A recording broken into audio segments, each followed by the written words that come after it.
أعوذ بالله من الشيطان الرجيم. بسم الله الرحمن الرحيم. ود كثير من أهل الكتاب لو يردونكم من بعد إيمانكم كفارا حسدا من عند أنفسهم من بعد ما تبين لهم الحق فاعفوا واصفحوا حتى يأتي الله بأمره إن الله على كل شيء قدير. وأقيموا الصلاة وآتوا الزكاة وما تقدموا لأنفسكم من خير تجدوه عند الله إن الله بما تعملون بصير. صدق اللہ العظیم.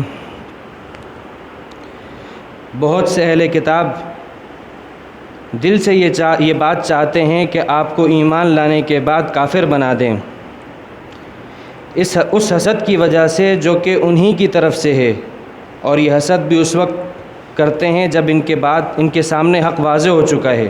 لہٰذا آپ معاف کریں، درگزر کریں، یہاں تک کہ اللہ تعالیٰ اپنا حکم نازل کریں. بے شک اللہ تعالیٰ ہر چیز ہی پر خوب قدرت رکھنے والے ہیں. اور نمازوں کو قائم کیجئے، زکوٰۃ دیجئے، اور جو بھلائی بھی آپ اپنے لیے آگے بھیج رہے ہیں تو آپ قیامت کے دن اس کا ثواب اللہ کے سامنے پائیں گے. بے شک اللہ تعالیٰ جو کچھ تم کر رہے ہو خوب دیکھنے والا ہے اسے. سورۃ البقرہ کی آیت نمبر 109 اور 110 آپ کے سامنے تلاوت ہوئی. دعا فرمائی اللہ تعالیٰ آیات کا صحیح مفہوم عرض کرنے کی توفیق عطا فرمائے، آمین. ان آیات میں اللہ رب العزت ہمارے سامنے ایک بار پھر اس بات کی حقیقت کو بیان فرما رہے ہیں کہ کافر، ان لوگوں کی یہ پوری کوشش ہوتی ہے کہ یہ مسلمانوں میں ایسے شکوک و شبہات یا ایسی خواہشات اور ایسے رویے اور ایسے چیزیں رائج کر دیں کہ جن سے مسلمان باوجود اس کے کہ ایمان تو لا چکے ہیں لیکن اپنے ایمان کو چھوڑ کر دوبارہ کافر بن جائیں. جیسے ہم کافر ہیں ویسے یہ بھی بنیں. جس طرح ایک بلی کی دم کٹ جائے تو وہ یہ چاہتی ہے کہ میری دوسری بلیوں کی بھی دم کٹ جائے تاکہ وہ بھی میری طرح ہو جائے. تو ان کی بھی ایک تمنا ہے کہ یہ بھی ہماری طرح ہو جائیں. تو اللہ تعالیٰ فرماتے ہیں کہ تم لوگوں نے ہوشیار رہنا ہے ان کے معاملات سے. یہ طرح طرح کی باتیں کر کے تمہیں ایمان سے دور کریں گے.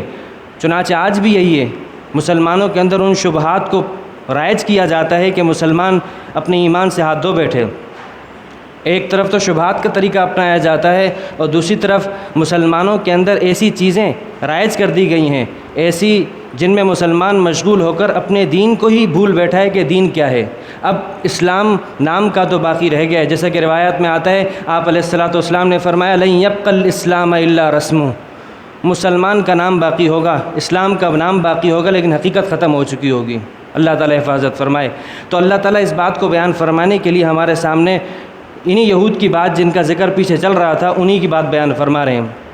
اللہ تعالیٰ فرماتے ہیں، اس کا واقعہ بھی مفسرین نے لکھا ہے کہ دو صحابہ حضرت حذیفہ بن الیمان اور حضرت عمار بن یاسر مدینہ میں موجود تھے.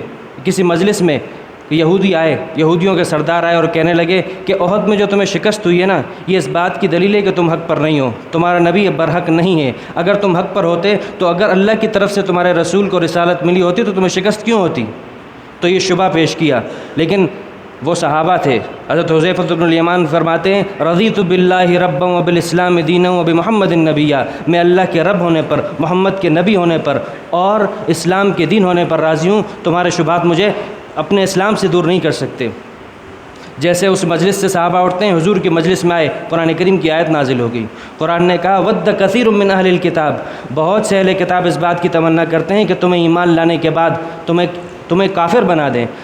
اور ایمان لانے کے بعد کفر یہ اتنا خطرناک ہے جس کے دل میں ایمان جگہ بنا چکا ہے. آپ علیہ الصلاۃ والسلام نے فرمایا کہ اس شخص جس سے ایمان کی حلاوت نصیب ہو گئی تو اس سے 3 چیزیں اس کی علامتیں، ان میں سے تیسری علامت جو یہاں کے مطابق ہے وہ بیان کرتا ہوں. آپ نے فرمایا کہ ایمان لانے کے بعد اسے کفر میں لوٹنا، کفر سے اتنی نفرت ہوگی جس طرح کسی زندہ آدمی کو آگ میں ڈالنے سے اسے کراہیت اور نفرت ہوتی ہے. تو ایمان لانے کے بعد کافر بننا کسی مسلمان، حقیقی مسلمان کے لیے اتنا دشوار اور اتنا مشکل ہوگا.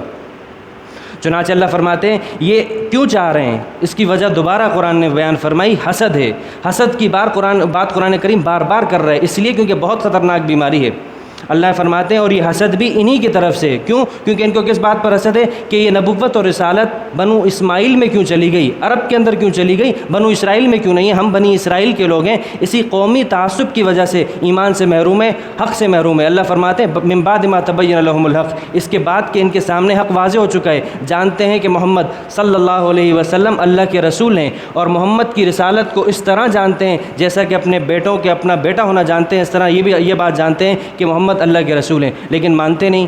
تو اب ایک غیر اختیاری چیز پر جب نبوت اللہ کی رحمت ہے، اللہ فرماتے ہیں نبوت کیا کوئی کمانے سے ملتی ہے، کسی محنت سے ملتی ہے؟ یہ تو اللہ کا فضل ہے، اللہ کی خاص رحمت ہے۔ اہم یقسمون رحمت ربک، کیا آپ کے رب کی رحمت کو، نبوت کو یہ تقسیم کرتے ہیں کہ اعتراض کر رہے ہیں کہ فلاں کو ملی اور فلاں کو نہیں ملی؟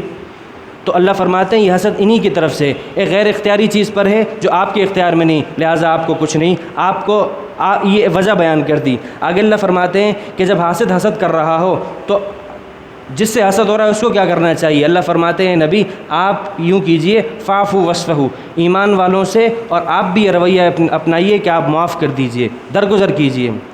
یہ فی الوقت کا حکم تھا، اس لیے کیونکہ یہ مدینہ کے ابتدائی زندگی کا موقع ہے، اور آپ علیہ الصلاۃ والسلام کی جو داخلی پالیسی، جو خارجہ کی پالیسی تھی، جس طرح آپ علیہ الصلاۃ والسلام جنگی حکمت عملیاں طے کرتے تھے، اس پر آج بھی غیر مسلم مورخین اس بات کو تسلیم کرتے ہیں کہ ایسی حکمت عملیاں نہیں ہو سکتی، یہ سوائے یہ پتہ نہیں کو غیب کا نظام تھا ان کے ساتھ۔ آپ علیہ الصلوۃ والسلام مکہ سے مدینہ ہجرت کر کے آئے ہیں تو آپ علیہ الصلوۃ والسلام نے سب سے پہلے مدینہ کے تمام باسیوں کو ایک معاہدے، ایک پیکٹ کے تحت ان کو سب کو اس بات کا پابند کیا کہ کوئی بھی مدینہ سے باہر کوئی حملہ آور ہوگا تو سارے مدینہ کے رہنے والے، چاہے وہ یہودی ہوں، چاہے وہ نصرانی ہوں، چاہے وہ مسلمان ہوں، سب مل کر لڑیں گے تاکہ مدینہ کو داخلی خلفشار سے بچایا جائے۔ اور اگر یہودیوں پر حملہ ہوگا تو مسلمان مدد کریں گے، مسلمانوں پر حملہ ہوگا تو یہودی مسلمانوں کی مدد کریں گے۔ آپ علیہ الصلوۃ والسلام نے مدینہ کو اس سے محفوظ فرمایا۔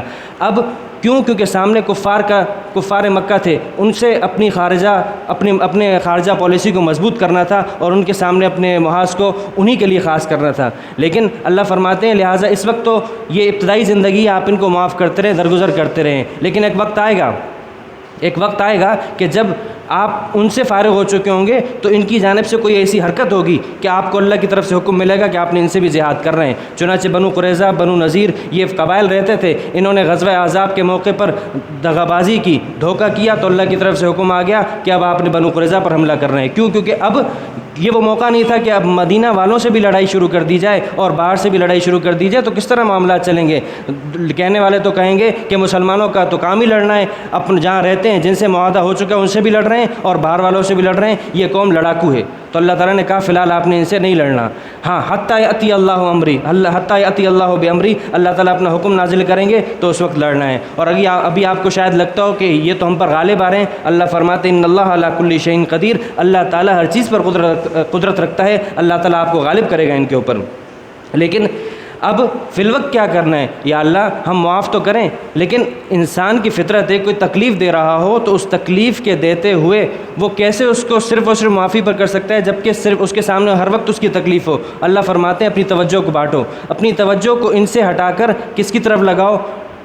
سارعوا الی مغفرۃ من ربک، اپنے رب کی طرف، بخشش کی طرف دوڑ لگاؤ، جنت کی طرف دوڑ لگاؤ۔ فاستبقوا الخیرات، خیرات کے کام کرو، نماز، روزہ، حج، زکوٰۃ کے نیکی کے کام کر کے ان میں اپنا وقت لگاؤ، ان سے توجہ ہٹاؤ۔ اس کے لیے اللہ نے فرمایا وَأَقِیمُوا الصَّلَاةَ، نمازیں قائم کرو۔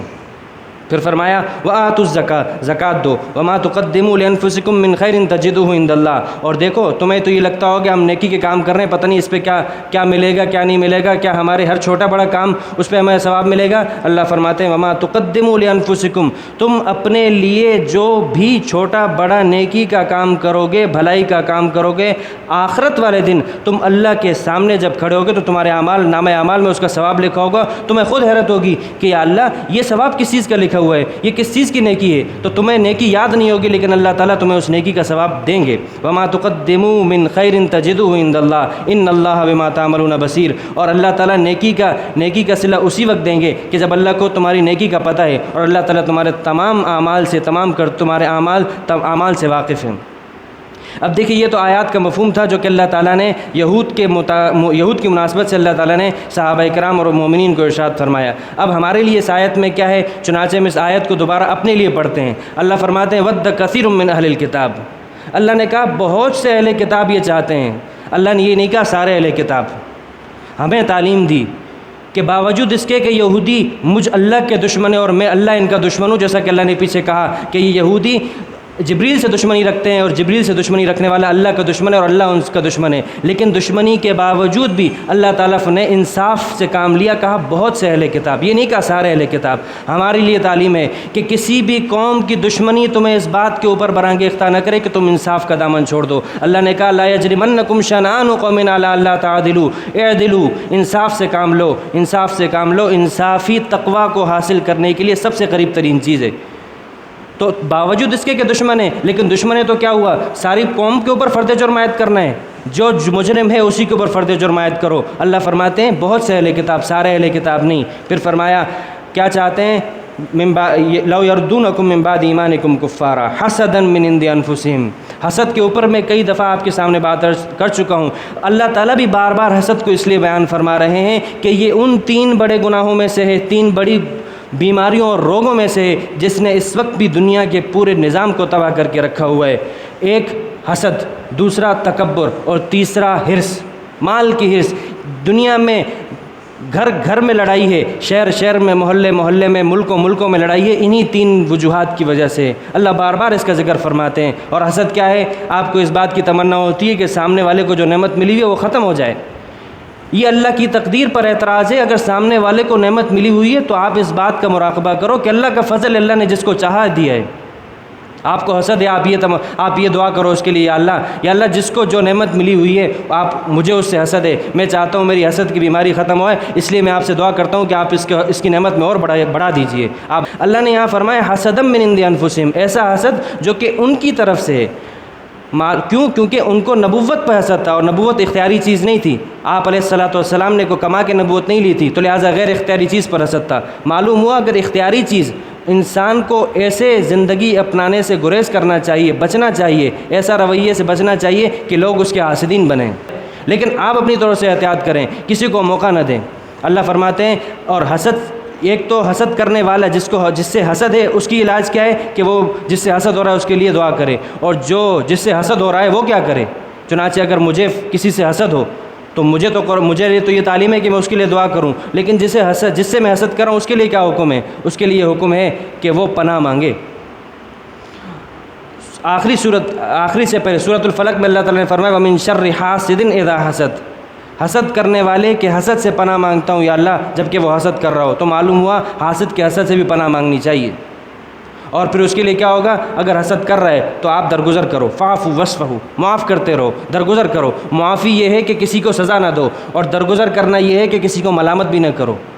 اور یہ بڑے اعلیٰ اخلاق ہیں۔ حضرات صحابہ کرام کو ان اعلیٰ اخلاق کے لیے مکی زندگی کے 13 سال اور مدنی زندگی کے بھی 2 سال ان اخلاق سے گزارا گیا، اس لیے کیونکہ ان اخلاق سے گزرنے پر انسان اللہ کے لیے کام کرتا ہے۔ جب آپ کو اللہ حکم دے رہا ہے کہ آپ کا دشمن آپ کو تکلیف دے رہا ہے اور حکم یہ ہے کہ معاف کرو، تو در حقیقت آپ کے ہر کام میں اخلاص پیدا ہوگا۔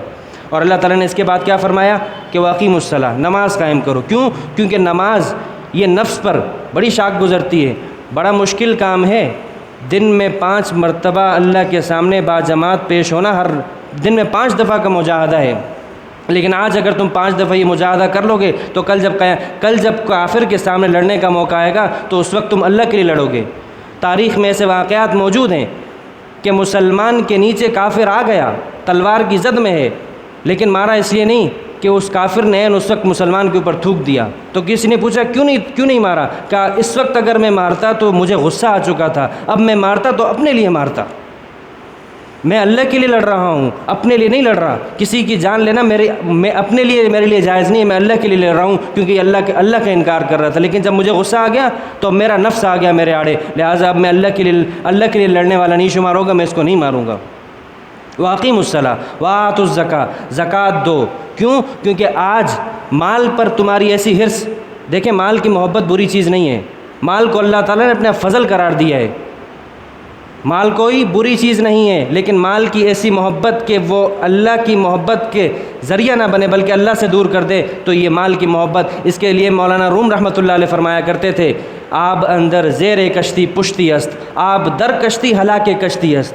کشتی کے نیچے پانی ہوگا تو وہ کشتی کے لیے پشتی کا باعث بنے گا اور کشتی کو کنارے لگائے گا، لیکن اگر یہی پانی کشتی کے اندر آ جائے تو کشتی کو ہلاک کر دے گا۔